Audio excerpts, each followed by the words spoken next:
So let's talk about Formula One, the Austrian Grand Prix. I predicted Lando Norris to get pole. Just after I changed my predictions to I predicted the prediction for Verstappen to get pole, and then I made that right decision at the end, as Lando Norris got pole position, and it was, I have to say, obviously I support Oscar Piastri, but that lap from Lando, 2 laps. 2 laps. I mean, this is his second lap. He beat himself. I mean, the first lap he did in Q3. He had 3 purple sectors, I think, if I'm not mistaken. And then the second one, he had also 3 purple sectors. That he beat himself. Lando Norris beat Lando Norris in this qualifying. Oh, absolutely amazing, fantastic, brilliant, world class performance from Lando, and super excellence. I have to say super excellence because that was the largest pole margin of the season. And I know people say, oh, there's the yellow flag, you got lucky, you know. Okay, but if he had that margin, if he had a great lap and he got lucky with the yellow flag, sorry, why didn't people close that gap? Why didn't they make it? Why didn't they make that margin, like, let's say 0.2 seconds or 0.1 seconds? So you have to give credit. Yes, the margin, the gap flattered a bit, but Lando, you have to say, he's been outstanding this weekend. I mean, he didn't take part in FP1, but first in FP2, first in FP3, first in Q1, first in Q2, first in Q3, 2 purple sectors in 2 laps. Sorry, 3 purple sectors in 2 laps. 3 purple sectors in a lap in FP2 and FP3, I think. What more you can ask for him? Like, outstanding, amazing performance from Lando. And he needed that because obviously he had that setback in Canada, where he had the DNF and poor qualifying, and he did well in the race, but obviously made that stupid mistake trying to go for a gap that was not there. But this weekend he was outstanding, and you can clearly see that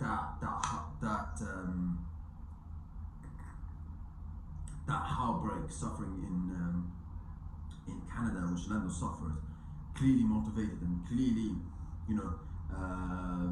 made him have the fire in him this weekend, made him more pumped up, and you can clearly see it. So fantastic from Lando. And this is a track that he usually does well. It's a Lando track. Obviously this is where he got his first podium. It's a track where you could say he should have won last year, and he's done multiple, he got a couple of podiums in Austria. Even when McLaren didn't start, had a poor start to the season in 2023 season, he was 3rd position in qualifying. Like, he always does well in Austria, for now, because you never know what's gonna happen in the race. But he's been absolutely outstanding this weekend, absolutely superb. Above head and shoulders above everybody else this weekend. So phenomenal. And that final lap he produced. And yes, there was the yellow flag, and some others couldn't get a lap in, like the second lap in, like Verstappen. He couldn't complete his final lap, and also Piastri, when he couldn't start his final lap because he had to slow down with the yellow flag. But also, you have to give credit to Lando because his final lap was like near perfection. Like, it was 1:03, like 1 minute and 3 seconds. So, like, near perfection from Lando. That final lap was near perfection. So super excellent. Fantastic from Lando, and he needed that. And listen, we all know the Lando that has the speed, and he has the quality, and he has the pace and the quality to put in a good lap in. But he needs to execute it more. And he needs to relax a bit. Don't overthink too much. And that's what he did. He didn't overthink. He executed his 2 laps really fine, 2 laps really well. And by the way, his first lap in Q3, Will Joseph, his race engineer, told him that was a good lap, but it wasn't a great lap. and I think it was Will Joseph or Lando. I don't exactly remember who said that call, but one of them said it was a good lap, but it wasn't a great lap, and you're like, bro, he's two tenths clear of Leclerc, 2 tenths clear of Oscar. Sure, that's a very good lap, but he even bettered that. He even did that better. So that was near perfection, and you can clearly see like his engineer or Lando, they set the standards very high. And yes, sometimes not aiming for perfection doesn't always work well at the end, but at the same time, it's always nice to try. It's always good to try. Not all the time, because we've seen some in the past Lando trying sometimes to get to be near perfect, and it hasn't worked out. But this one has really worked out, and you can have that near perfection vision in you, because like I said, it's a track that Lando usually does very well. If it's a track that he usually struggles, or it's a track that is not suited to his strengths, okay, then you have to be careful. But when it's a track that Lando usually does well, then he can do what he can do, and he did that amazingly well, superb, outstanding, well, phenomenal performance from Lando. And now, obviously, there's a race coming up this weekend, today, so he needs to try to convert it to a win. Because obviously that's where the points are stored. But the way he's performed this weekend, I can't see anybody else beating him in the race. I can't see anybody else, unless there's something lucky happens in the race, a safety car or whatever. I can't see anybody else beating Lando this race in the race today, honestly. So yeah, fantastic performance from Lando. And there was the incident that happened in the race, as there was the grass was on the fire again this weekend, as it happened a couple of times in Suzuka. The reason was that because Hamilton, when he did his lap in, I think in Q2, he stuck in the, not stuck in the grass, but he went into the grass, and it brought fire to the grass, basically. So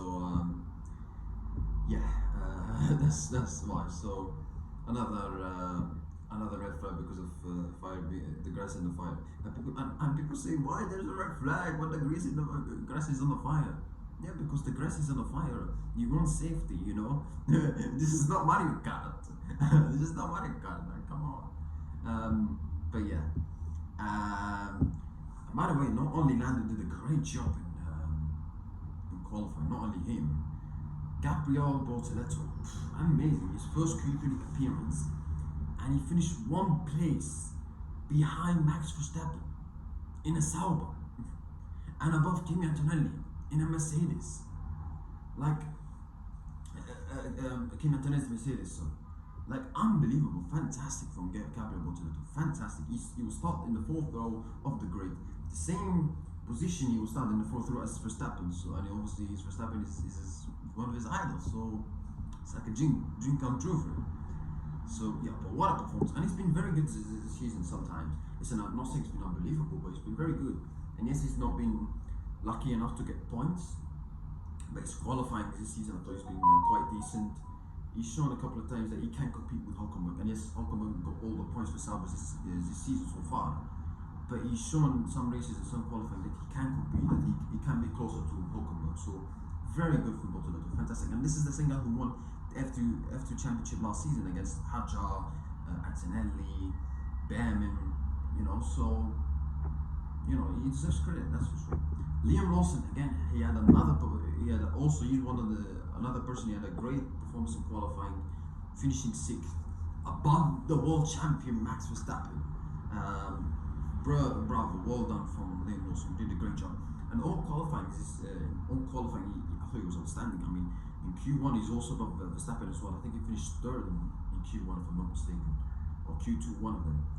So in all qualifying, I thought VCAP and Liam Lawson particularly were absolutely amazing qualifying. So let's see if they can convert that to the race. But I think he was fantastic as well, Liam Lawson. As well. Okay. Christian Horner talked about the Verstappen to Mercedes talk, and he said it's a lot of noise. You might say that, but Verstappen didn't even deny the rumors, and Russell said that the Mercedes and Verstappen having talks. Christian might deny whatever he can, but the truth is always there.